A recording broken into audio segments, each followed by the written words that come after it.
Danantara Indonesia menegaskan tidak akan ikut mendorong proses demutualisasi Bursa Efek Indonesia dan memilih menunggu kejelasan aturan yang disiapkan regulator. CEO Danantara Indonesia Rosan Roslani mengatakan, Badan Pengelola Investasi Negara tersebut menghormati tahapan demutualisasi yang saat ini masih berada dalam ranah Otoritas Jasa Keuangan dan Bursa Efek Indonesia.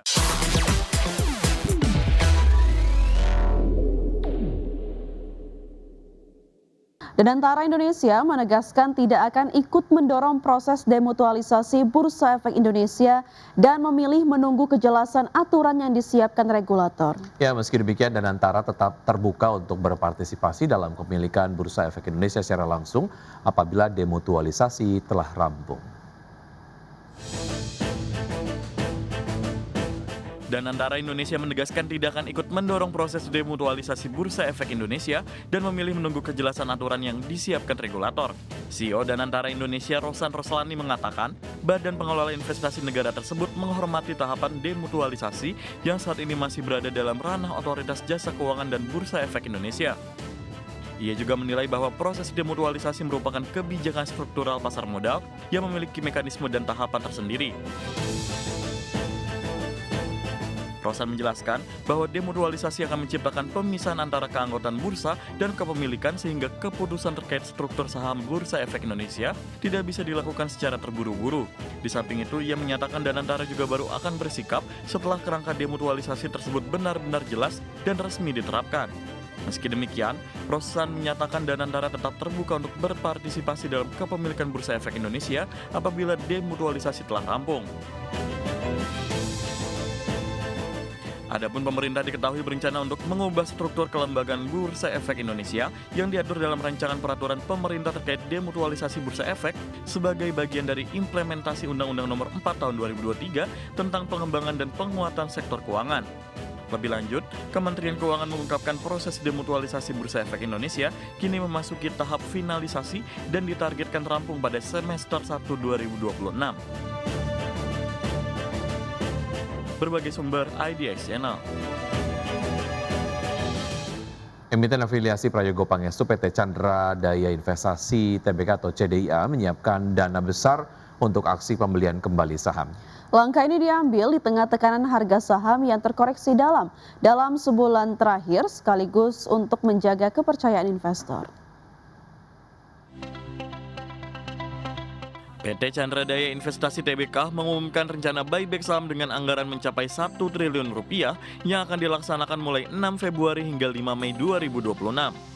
Seluruh dana berasal dari kas internal perusahaan, termasuk untuk menutup biaya transaksi sebagai bagian dari strategi menjaga stabilitas saham di pasar. Manajemen menegaskan, kebijakan pembelian kembali saham tidak akan mengganggu kondisi keuangan maupun operasional perusahaan. CDIA disebut memiliki modal kerja dan arus kas yang kuat, sehingga pelaksanaan aksi korporasi ini tidak memberikan dampak negatif material terhadap kegiatan usaha. Pada perdagangan terakhir, saham CDIA berada di level Rp1.090 per saham atau menguat 0,39% dibandingkan penutupan sebelumnya. Namun dalam satu bulan terakhir, harga saham telah melemah hingga 35,88%. Aksi buyback ini diharapkan memberi sentimen positif serta memperkuat keyakinan investor terhadap fundamental perseroan di tengah volatilitas pasar. Berbagai sumber IDX Channel.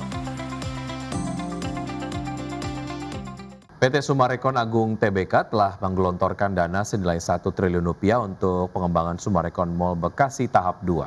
Ya, Presiden Direktur PT Summarecon Agung Tbk, Adrianto Pitojo Adi mengatakan dalam pengembangan tahap 2, pusat perbelanjaan itu memiliki net leasable area sekitar 125.000 meter persegi. Proyek ekspansi tersebut berpotensi menambah pundi-pundi recurring income perseroan pada musim lebaran tahun ini, di mana hingga kini tingkat okupansi tenan telah mencapai 85% dan diproyeksikan segera penuh, terutama menjelang momentum Ramadan dan Lebaran. Adrianto meyakini kehadiran SMB2 akan menjadi salah satu penopang kinerja perseroan pada 2026, baik dari sisi pendapatan kebijakan berulang maupun daya tarik kawasan yang berdampak positif terhadap marketing sales.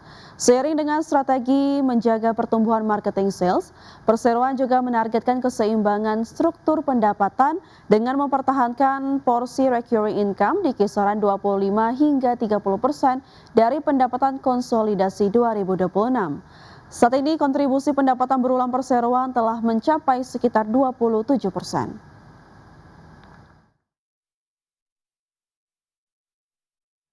Bank Sentral Eropa atau ECB memutuskan untuk mempertahankan suku bunga acuan dan tidak memberikan sinyal arah kebijakan selanjutnya pada Kamis kemarin. Sikap ini memperkuat keyakinan investor bahwa kebijakan moneter akan tetap stabil dalam beberapa waktu ke depan seiring pertumbuhan ekonomi zona euro yang solid dan inflasi yang mendekati target. ECB telah menahan suku bunga sejak mengakhiri siklus penurunan suku bunga selama 1 tahun pada bulan Juni lalu. Pertumbuhan ekonomi yang lebih tangguh dari perkiraan serta tekanan harga yang mereda membuat urgensi untuk stimulus tambahan hampir sepenuhnya menghilang. Dalam kondisi yang oleh sebagian kalangan disebut sebagai nirvana bagi bank sentral, ECB juga menghindari memberi petunjuk mengenai langkah kebijakan berikutnya, menandakan bahwa pembahasan perubahan arah kebijakan belum akan terjadi dalam waktu dekat. Namun Bank Sentral juga menegaskan bahwa prospek ke depan masih diselimuti ketidakpastian, terutama akibat kebijakan perdagangan global dan ketegangan geopolitik. ECB menambahkan bahwa asesmen terbarunya kembali menegaskan inflasi akan tetap di target 2% dalam jangka menengah. Anda masih bergabung bersama kami, pemirsa. Presiden Prabowo Subianto resmi melantik Yuda Agung sebagai Wakil Menteri Keuangan menggantikan Thomas Djiwandono. Ya, Yuda Agung sebelumnya juga mengisi posisi Deputi Bank Indonesia yang kini diisi oleh Thomas Djiwandono setelah ditetapkan Komisi 11 DPR RI. Pelantikan jabatan Wakil Menteri Keuangan digelar di Istana Negara Jakarta Pusat yang dipimpin langsung Presiden Prabowo Subianto. Yuda Agung mengucap janji sumpah jabatan dengan dipimpin Presiden. Dalam menjalankan tugas jabatannya, Yuda Agung dituntut untuk menjunjung tinggi etika jabatan, bekerja dengan sebaik-baiknya dengan penuh rasa tanggung jawab. Allah, saya bersumpah. Demi Allah, saya bersumpah Bahwa saya akan setia kepada Undang-Undang Dasar Negara Republik Indonesia Undang-Undang Dasar Negara Republik Indonesia tahun 1945 tahun 1945 serta akan menjalankan segala peraturan perundang-undangan dengan seluruh-seluruhnya demi dharma bakti saya kepada bangsa dan negara, bahwa saya dalam menjalankan tugas jabatan akan menjunjung tinggi etika jabatan, bekerja dengan sebaik-baiknya dengan penuh rasa tanggung jawab. Usai mengucap sumpah janji jabatan, Yuda Agung secara resmi menjabat sebagai Wakil Menteri Keuangan. Pelantikan Wakil Menteri Keuangan ini juga dihadiri Wakil Presiden Gibran Rakabuming, Mensesnek Prasetyo Hadi, Menko Perekonomian Erlangga Hartarto, Menteri Keuangan Purbaya Yudi Sadewa, Wakil Menteri Keuangan Suhasil Nazara hingga Menteri ESDM Bahlil Lahadalia. Jakarta, Tim Liputan IDX Channel.